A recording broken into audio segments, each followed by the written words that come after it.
All right, guys, so let's finish this book. Chapter 5 of The Ego and the Id by Sigmund Freud.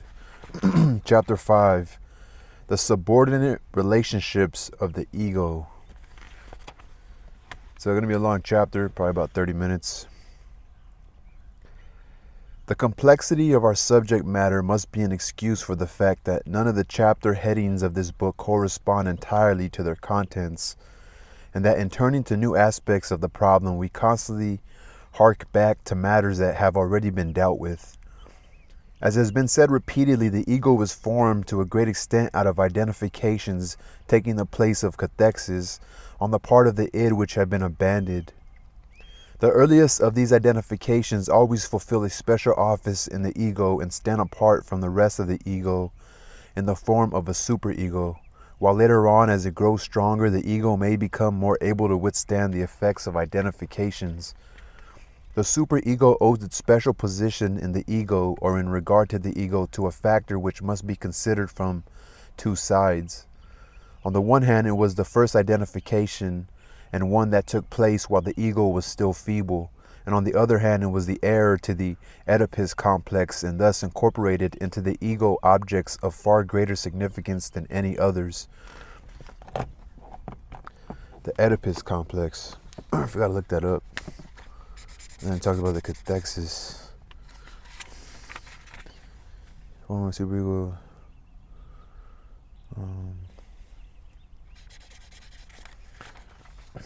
The superego's relation to the subsequent modifications affected in the ego is roughly that of the primary sexual period in childhood to full-grown sexual activity after puberty.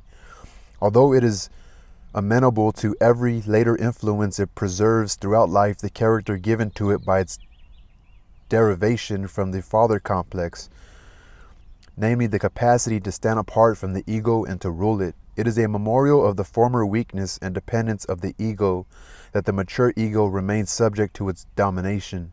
As the child was once compelled to obey its parents, so the ego submits to the categorical imperative pronounced by its superego. The descent of the superego from the first object cathexis of the id from the Oedipus complex, however, signifies even more for it. This descent, as we have already described, connects it with the phylogenetic acquisitions of the id and makes it a reincarnation of former ego structures that have left their precipitates behind in the id. Thus, the superego is always in close touch with the id and can act as its representative in relation to the ego. It reaches deep down into the id and is, for that reason, farther from consciousness than the ego. We can best appreciate these relations by turning our attention to certain clinical facts which have long since lost their novelty, but that still await theoretical discussion. There are certain people who behave in a quite peculiar fashion during the work of analysis. When one speaks hopefully to them or expresses satisfaction with the progress of the treatment, they show signs of discontent, and their condition invariably becomes worse. One begins by regarding this as defiance and as an attempt to prove their superiority to the physician, but later one comes to take a deeper and truer view. One becomes convinced not only that such people cannot endure any praise or appreciation, but that they react inversely to the progress of the treatment. Every partial solution that ought to result, and in other people does result, in an improvement or a temporary suspension of symptoms, produces in them for the long time being an exacerbation of their illness. They get worse during treatment instead of getting better. They exhibit the so-called negative therapeutic reaction. There is no doubt that something in these people sets itself against their recovery and dreads its approach as though it were a danger. We are accustomed to say that the need for illness has got the upper hand in them over the desire for health. If we analyze this resistance in the usual way, then even after we have subtracted from it the defiant attitude towards the physician and the fixation on the various kinds of advantage that the patient derives from the illness, the greater part of it still remains. This reveals itself as the most powerful of all obstacles to recovery, more powerful even than such familiar ones as narcissistic inaccessibility, the assumption of a negative attitude towards the physician, or a clinging to the advantages of the illness. Finally, we're getting somewhere. In the end, we come to see that we are dealing with what may be called a moral factor, a sense of guilt that is finding atonement in the illness and is refusing to give up the penalty of suffering. Oh my God. The reason for books, right? A sense of guilt that is so a moral factor, a sense of guilt that is finding atonement in the illness and is refusing to give up that penalty of suffering. We are now he's getting philosophical. We are justified in regarding this rather disheartening explanation as conclusive. We are justified in regarding this rather disheartening explanation as conclusive. But as far as the patient is concerned, this sense of guilt is dumb. It does not tell him he is guilty. He does not feel guilty. He simply feels ill. This is what it's translated into. Dumb. But as far as the patient is concerned, this sense of guilt is dumb. It does not tell him he is guilty. He does not feel guilty. He simply is ill. This sense of guilt expresses itself only as a resistance to recovery, which is extremely difficult to overcome. It is also particularly difficult to convince the patient that this motive lies behind his continuing to be ill. He holds fast to the more obvious explanation that treatment by analysis is not the right remedy for his case. This sense of guilt expresses itself only as a resistance to recovery, which is extremely difficult to overcome. The sense of guilt expresses itself only as a resistance to recovery. It is also particularly difficult to convince the patient that this motive lies behind his continuing to be ill. He holds fast to the more obvious explanation that treatment by analysis is not the right remedy. The battle with the obstacle of an unconscious... Give me a sec, I need to get another highlighter. This one's done. God bless highlighters, man. Whoever made it. The battle with the obstacle of an unconscious sense of guilt is not made easy for the analyst. Nothing can be done against it directly and nothing indirectly. Only the slow procedure of unmasking its unconscious repressed roots and gradually changing it into a conscious sense of guilt. Oh, fucking B. It's a B. One has a special opportunity for influencing it when this unconscious sense of guilt is a borrowed one, when it is the product of an identification with some other person who was once the object of an erotic cathexis. When the sense of guilt has been adopted in this way, it is often the sole remaining trace of the abandoned love relation and not at all easy to recognize as such. The likeness between this process and what happens in melancholia is unmistakable. If one can unmask this former object cathexis behind the unconscious sense of guilt, the therapeutic success is often brilliant. Otherwise, the outcome of one's efforts is by no means certain. It depends principally on the intensity of the sense of guilt. There is often no counteracting force of similar strength that the treatment can put in motion against it. There's no counteracting. I hate absolutes, right? Said there's nothing really to balance it out in the opposite way. Perhaps it may depend too on whether the personality of the analyst allows of the patient's putting him in the place of his ego ideal, and this involves a temptation for the analyst to play the part of prophet, savior, and redeemer to the patient, because the rules of analysis are diametrically opposed to the physician's making use of his personality in any such manner. It must be honestly confessed that here we have another limitation to the effectiveness of analysis, because the rules of analysis are diametrically opposed to the physician's making use of his personality in such manner, like trying to be the savior, prophet, or redeemer. Making use of his personality. Okay. It must be honestly confessed that here we have another limitation to the effectiveness of analysis. After all, analysis does not set out to abolish the possibility of morbid reactions, but to give the patient's ego freedom to choose one way or the other. The description we have given applies to the most extreme instances of this state of affairs. In a lesser measure, this factor has to be reckoned with in very many cases, perhaps in all severe cases of neurosis. In fact, it may be precisely this element in the situation, the attitude of the ego ideal, that determines the severity of a neurotic illness. We shall not hesitate, therefore, to discuss rather more fully the way in which the sense of guilt expresses itself under different conditions. An explanation of the normal conscious sense of guilt conscience presents no difficulties. It is due to tension between the ego and the ego ideal, and is the expression of a condemnation of the ego pronounced by its criticizing function. The feelings of inferiority so well known in neurotics are presumably closely related to it. In two very familiar maladies, the sense of guilt is overly strong conscious. In them, the ego ideal displays particular severity and often rages against the ego with the utmost cruelty. The attitude of the ego ideal in these two diseases, obsessional neurosis and melancholia, presents alongside of this similarity difference that are no less significant. The attitude of the ego ideal in these two diseases, obsessional neurosis and melancholia, presents alongside of this similarity differences that are no less significant.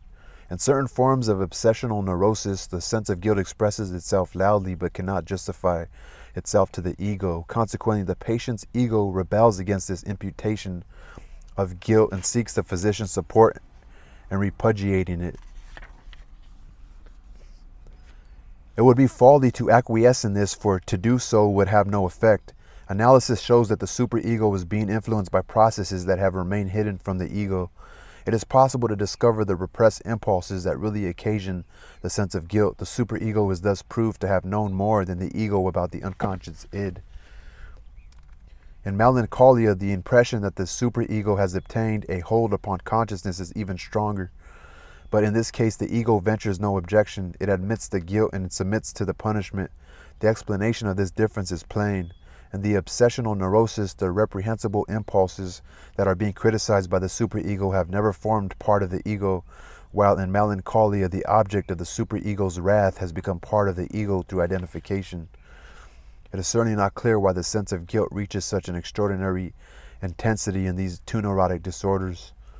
And indeed, the main problem presented in this state of affairs lies in another direction. We shall postpone discussion of it until we have dealt with the other cases in which the sense of guilt remains unconscious. It is essentially in hysteria and in states of a hysterical type that this condition is found.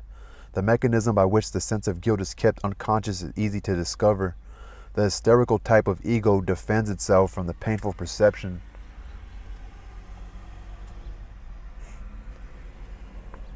It is essentially in hysteria and in states of a hysterical type that this condition is found. The mechanism by which the sense of guilt is kept unconscious is easy to discover. The hysterical type of ego defends itself from the painful perception that the criticism of its superego threatened to produce in it by the same means that it uses to defend itself from the unendurable object cathexis by an act of repression. It is the ego, therefore, that is responsible for the sense of guilt remaining unconscious. We know that as a rule, the ego carries out repressions in the service, and the ego carries out repressions in the service and at the behest of its superego. In this case, it has turned the same weapon against its harsh taskmaster. In the obsessional neurosis, as we know, the phenomena of reaction formation predominate. Here the ego contents itself with keeping at a distance the material to which the sense of guilt refers. One may go further and venture the hypothesis that a great part of the sense of guilt must normally remain unconscious because the origin of conscience is closely connected with the Oedipus complex, which belongs to the unconscious. If anyone were inclined to put forward the paradoxical proposition that the normal man is not only far more immoral than he believes, but also far more moral than he has any idea of, psychoanalysis, which is responsible for the first half of the assertion, would have no objection to raise against the second half. This proposition is only apparently a paradox. It simply states that human nature has a far greater capacity both for good and for evil than it thinks it has, i.e. than it is aware of through the conscious perceptions of the ego. It was a surprise to find that exacerbation of this unconscious sense of guilt could turn people into criminals. However, it is undoubtedly a fact. In many criminals, especially youthful ones, it is possible to detect a very powerful sense of guilt that existed before the crime, and is therefore its result rather than its motive.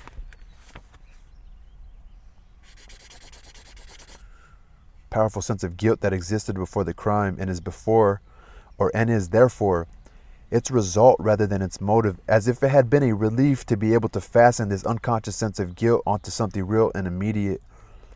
As if it had been a relief to be able to fasten this unconscious sense of guilt to something real and immediate. In all these situations, the superego displays its independence of the conscious ego and the closeness of its relations with the unconscious id. And now, having regard to the importance we ascribe to preconscious verbal residues in the ego, the question arises whether the superego, if it is in part unconscious, can consist in such verbal images, or if not, in what it does consist. Our answer, though it does not carry us very far, will be that it cannot possibly be disputed that the superego, no less than the ego, is derived from auditory impressions. It is part of the ego and remains to a great extent accessible to consciousness by way of these verbal images, concepts, abstractions. However, the cathodic energy of these elements of the superego does not originate from the auditory perceptions, instruction, reading, etc., but from sources in the id. The question we postpone answering runs thus: how is it that the superego manifests itself essentially as a sense of guilt, or rather as criticism, for the sense of guilt is a perception in the ego which corresponds to the criticism, and at the same time develops such extraordinary harshness and severity towards the ego? If we turn to melancholia first, we find that the excessively strong superego, which has obtained a hold upon consciousness, rages against the ego with merciless fury, as if it had taken possession of the whole of the sadism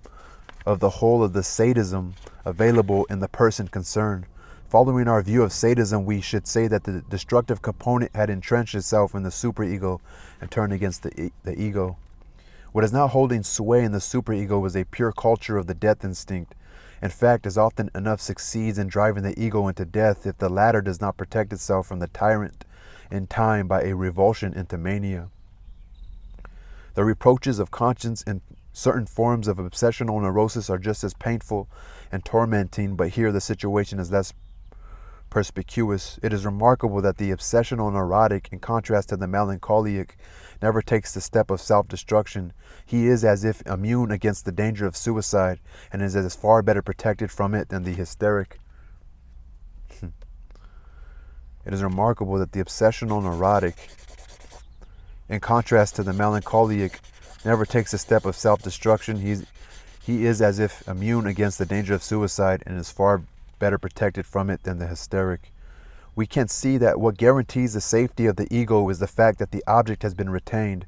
And the obsessional neurosis, it has become possible through a regression to the pregenital organization for the love impulses to transform themselves into impulses of aggression against the object.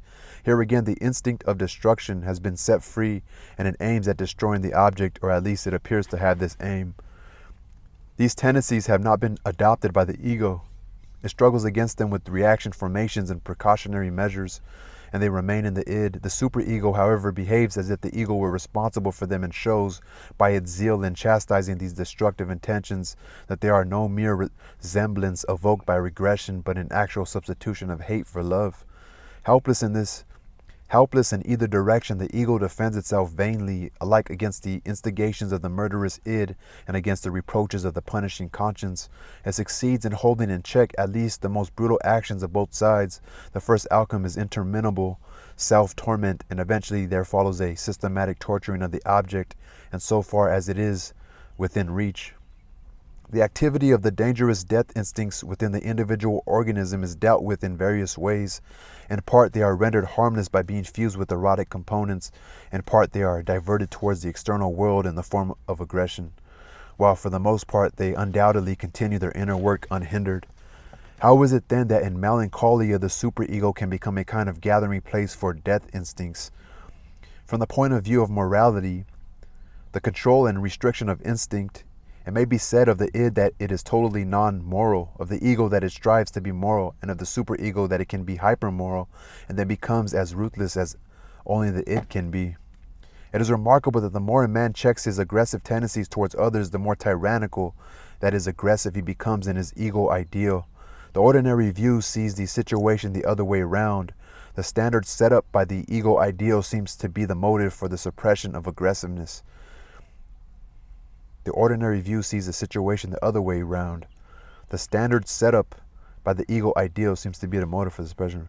The fact remains, however, as we have stated it, the more a man controls his aggressiveness, the more intense become the aggressive tendencies of his ego ideal against his ego. It is like a displacement, a turning around upon the self. But even ordinary, normal morality has a harshly restraining, cruelly prohibiting quality.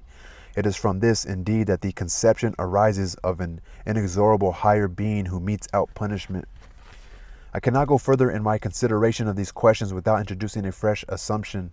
The superego arises, as we know, from identification with the Father, regarded as a model. Every such identification is in the nature of a desexualization or even a sublimation. It now seems as though when a transformation of this kind takes place, there occurs at the same time an instinctual diffusion. After sublimation, the erotic component no longer has the power to bind the whole of the destructive elements that were previously combined with it. Instead, these are released in the form of inclinations to aggression and destruction.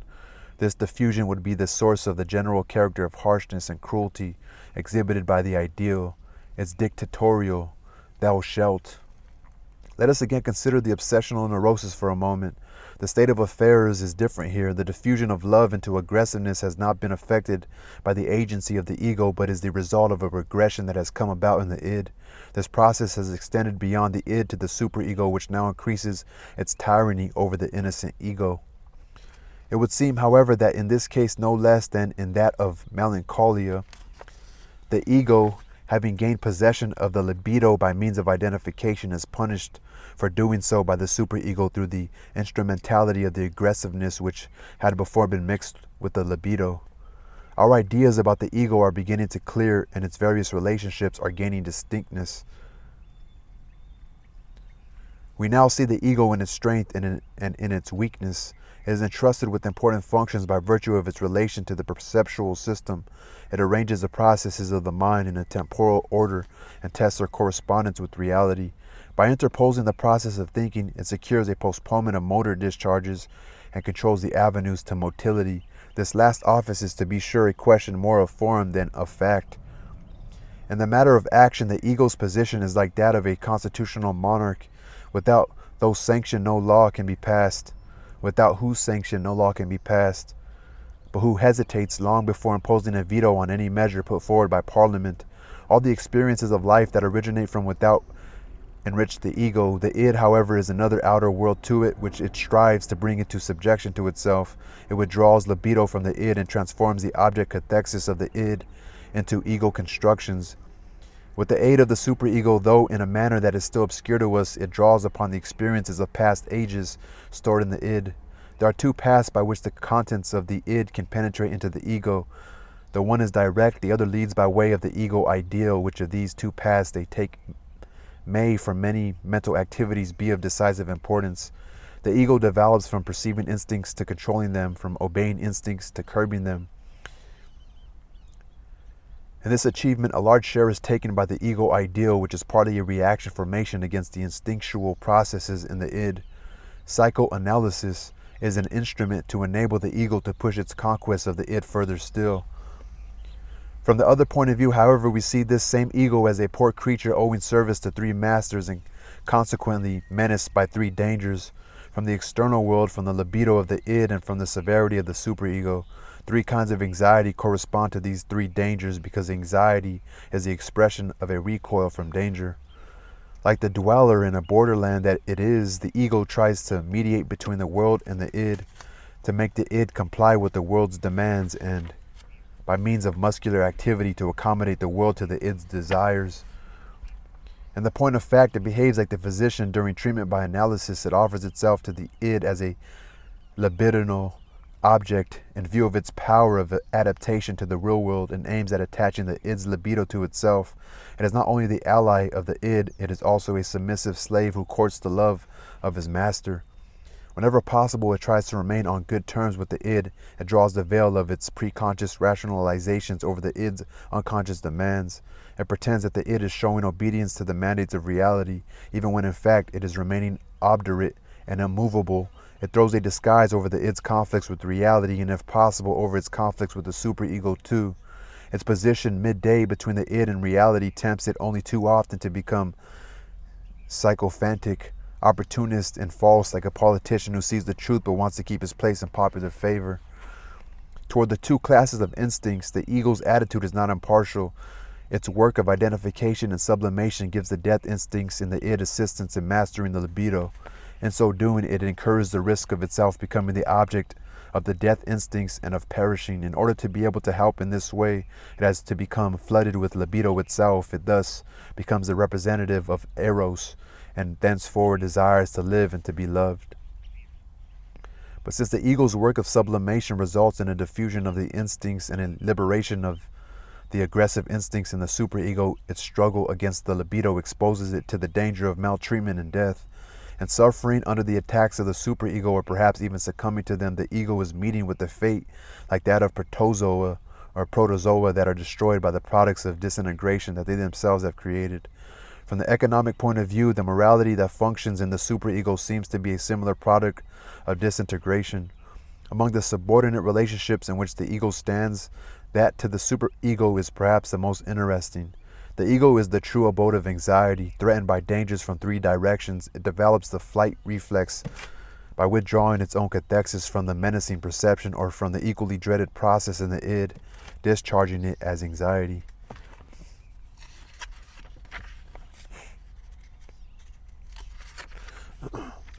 This primitive reaction is later replaced by the introduction of protective cathexis, the mechanism of the phobias. What it is that the ego fears, either from an external or from a libidinal danger, cannot be specified. We know that it is in the nature of an overthrow or of extinction, but it is not determined by analysis. The ego is simply obeying the warning of the pleasure principle. On the other hand, we can tell what lies hidden behind the ego's dread of the superego, its fear of conscience.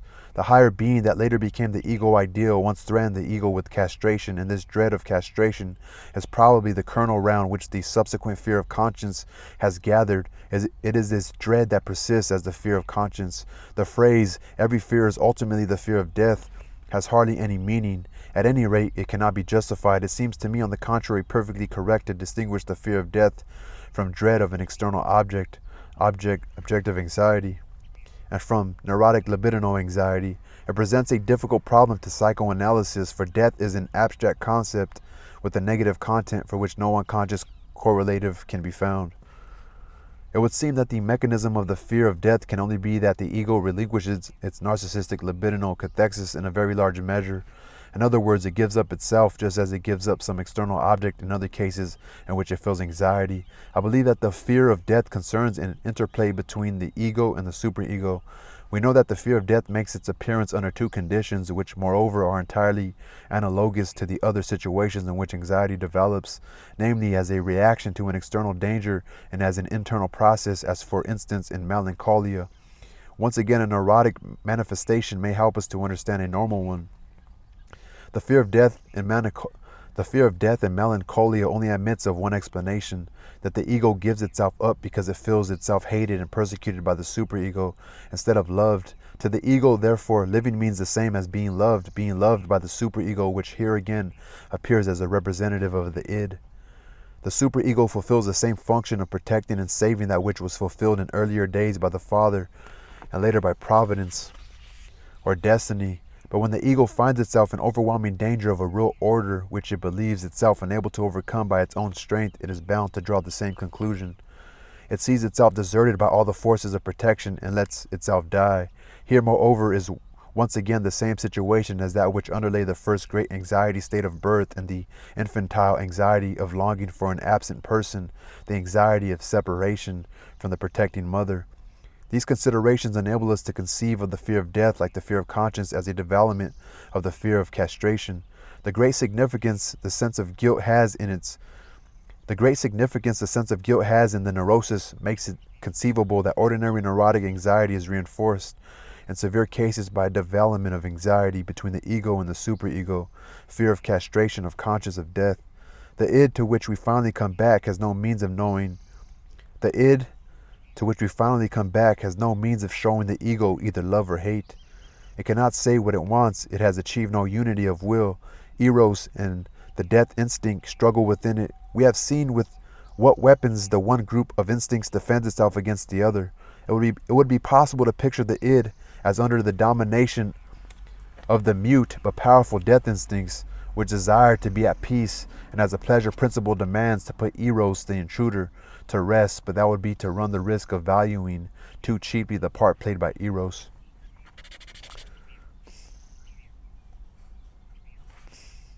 It would be possible to picture the id as under the domination of the mute but powerful death instincts. Id as under the domination of the mute but powerful death instincts, which desire to be at peace as the pleasure principle demands.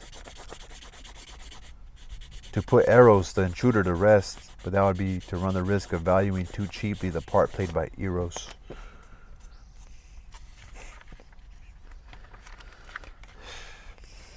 I don't know. I don't know what the fuck. I don't know.